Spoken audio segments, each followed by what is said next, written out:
এই যে এখানে বলছে এন্টার ইউর এজ, ধরেন আমি আমার এজ দিলাম 23। এবার আমি কল করলাম, ওই যে this age is 23, this is very nice. তো খুব সহজেই কিন্তু কিভাবে মানে আমি ইউজার থেকে।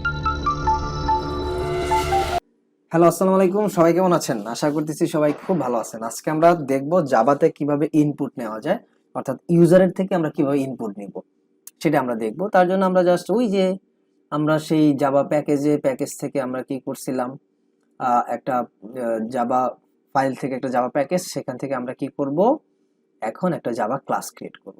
দিলাম জাভা ক্লাস, ওকে। এই ক্লাসে আমরা নাম দিব ইনপুট নিব আমরা। তো ইনপুট তো সরাসরি লেখা যাবে না, আমরা যেটা করি ইউজার ইনপুট,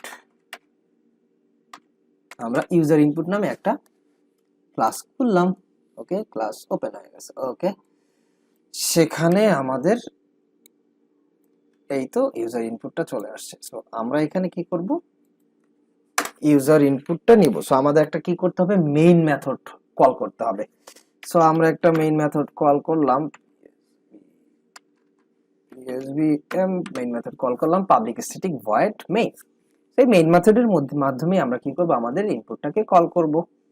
সো যেহেতু আমাকে ইনপুট কল করার জন্য আমাকে একটা মেথড ডিক্লেয়ার করা লাগে, সেটা কি, সেটা হচ্ছে আমাকে একটা অবজেক্ট ক্রিয়েট করা লাগে, সেটা কি scanner scanner input equal new scanner system dot in. So এইটা আমাকে কি করা লাগে, কল করা লাগে। সো এরকম একটা নতুন অবজেক্ট ক্রিয়েট করা লাগে। সো আমরা স্ক্যানার নামে একটা অবজেক্ট ক্রিয়েট করলাম, এবং এইখানে আমাকে একটা কি করা লাগবে, ইম্পোর্ট করা লাগবে। কি ইম্পোর্ট করা লাগবে, এই স্ক্যানার, এই যে add import Java util scanner. So এটাকে আমাদের ইম্পোর্ট করা লাগবে। সো আমরা স্ক্যানারটাকে ইম্পোর্ট করলাম, ইম্পোর্ট করে এবং সেটাকে আমরা অবজেক্ট হিসেবে ডিক্লেয়ার করলাম। এইবার আমাকে, আমরা তো ইউজারের থেকে কি করলাম, ইউজারের থেকে আমরা কি নিব সেটা আমাকে বলে দিতে হবে। সো আমরা বললাম যে এন্টার ইওর নাম্বার। তো তুমি তোমার নাম্বারগুলো এন্টার করো বা লিখো, বলো। তো ইউজারকে বলে দিলাম ইন্টিজার টাইপের নাম্বার সে ইনপুট করবে, ঠিক আছে। সো সে একটা নাম্বার ইনপুট করবে, সেটা ইন্টিজার হবে, আমরা এ দিলাম। ওকে, এবার এই এর মধ্যে, এই এর মধ্যে আমরা কি করব, ওই যে ইনপুট করছিল ইউজার, সেই ইনপুটটাকে আমরা কল করব। সেটা কি হবে, কল করলাম নেক্সট ইন্টিজার, যেহেতু আমরা ইন্টিজারটাকে কল করতেছি। ওকে, তো এইবার আমরা আমাদের আউটপুটটাকে দেখাবো। সেটা কি, যে দা নাম্বার ইজ, সেটা কি, the number is A. Okay, so আমরা এখানে কি করলাম কোডটাতে, আমরা আগে ফার্স্ট একবার বুঝি। আমরা কোডটাতে বললাম যে আমরা ইউজারের থেকে কিছু একটা নিতে যাচ্ছি, অর্থাৎ আপনি একটা ওয়েবসাইটে ঢুকলেন, সেখানে ঢুকে আপনি ঢোকার পর সেটাতে কি করলেন, ইউজার কি করলো, একটা ইনপুট দিল, একটা নাম্বার দিল, যে এটা হচ্ছে আমার নাম্বার, অথবা তার বয়স লিখলাম। আপনি আপনার ইউজারের থেকে তার বয়সটা জানতে চাচ্ছেন, তো আপনি তাহলে কি করেন, এজ লিখে দেন, এজ। তো ইউজারের এজ তো আপনি জানেন না, সো আপনি যেটা করবেন, ইউজারের এজটা জানতে চাচ্ছেন, সো ইউজার কি করবে, তার এজটা জানাবে আপনাকে। তো সেইটাই হচ্ছে, আমরা তো এই স্ক্যানারটাকে কি করলাম, ইম্পোর্ট করলাম, সেটা দ্বারা একটা অবজেক্ট ক্রিয়েট করলাম। সেই অবজেক্ট ক্রিয়েট করার পর আমরা ইউজারকে বললাম, ভাই আপনি আপনার নাম্বার না, আপনি আপনার এজটা বলেন, এন্টার ইওর এজ, আপনি আপনার এজটা বলেন। সো ইউজার তখন কি করলো, তার এজটা বলে দিল, তার এজটা কি করলো, বলে দিল। ইউজার কি করলো, তার এজটা যেহেতু ইন্টিজার টাইপ, তার ডাটা টাইপটা যেহেতু ইন্টিজার, তাই আমরা সেটাকে ইন্টিজার টাইপে রাখলাম। তার পূর্বে আমরা বলে দিলাম সেটা ইন্টিজার টাইপ।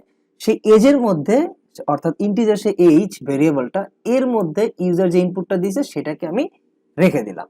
সেই এইজটাকে আমি পরবর্তীতে কি করলাম, কল করলাম, যে ইউজার যে ইনপুটটা এজের মধ্যে রাখছে সেটা কি রাখছে, সেটাই পরবর্তী সে দেখাবে।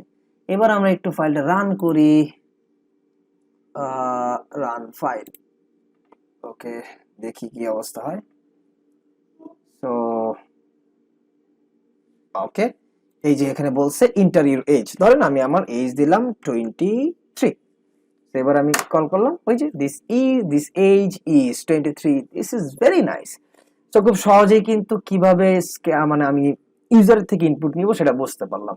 আমরা কি করলাম, একটা স্ক্যানার ইম্পোর্ট করলাম, সেটার মাধ্যমে আমরা একটা অবজেক্ট ক্রিয়েট করলাম, তারপর আমরা ইউজারকে বললাম ভাই আপনার বয়স কত, ইউজার তার বয়সটা বললো, সেই বয়সটাই আমরা একটা ভেরিয়েবলের মধ্যে রাখলাম, সেই ভেরিয়েবলটাকে আমরা কল করলাম, আমরা সাথে সাথে কি বললাম আমরা পেয়ে গেলাম। যদি আরেকবার রান করি দেখি, ওই যে enter your age, so 23 age, okay. তারপর আমরা ক্লিক করলাম, এন্টার চাপলাম, আমরা পেয়ে গেলাম দিস এজ ইজ 23। অর্থাৎ এই 23 টা কিন্তু ইউজার কি করছে, আমাকে ইনপুট দিয়েছে। তারপর সে কি করছে, আমি পরবর্তীতে কি করছি, ইউজারের থেকে ইনপুট নিয়ে আমি এই রেজাল্টটা শো করছি যে ইউজারের বয়স 23। So this is very simple, কিভাবে ইনপুট নিতে হয় ইউজারের কাছ থেকে সেটা আমরা দেখলাম। নেক্সট আমরা এই ইনপুট রিলেটেড অনেক কিছু দেখবো আস্তে আস্তে, আমাদের লুপ, ফর লুপ বা আরো ডিপলি যে ইনফরমেশনের দিকে বা কোডিং এর দিকে যাব, তখন আমাদের এই স্ক্যানারটা হর হামেশাই ব্যবহার করা লাগবে। আজকের মধ্যে এখানে শেষ, সবাইকে ধন্যবাদ। ধন্যবাদ। যদি আমার এই ভিডিওটা ভালো লেগে থাকে তাহলে কি করবেন আপনারা, কিতা করবেন আপনারা, জাস্ট ধুম করে রেড যেই বাটনটা আছে সেখানে একটা ক্লিক করে দেবেন, তাইলে কি হবে, আমার সাথে কানেক্টেড হয়ে যাবেন। নিত্য নতুন প্রোগ্রামিং রিলেটেড ইনফরমেশন আপনারা কি করবেন, পেয়ে যাবেন মনে রাখেন কিন্তু। তো আজকের মতো এখানে শেষ, সবাইকে ধন্যবাদ, আল্লাহ হাফেজ।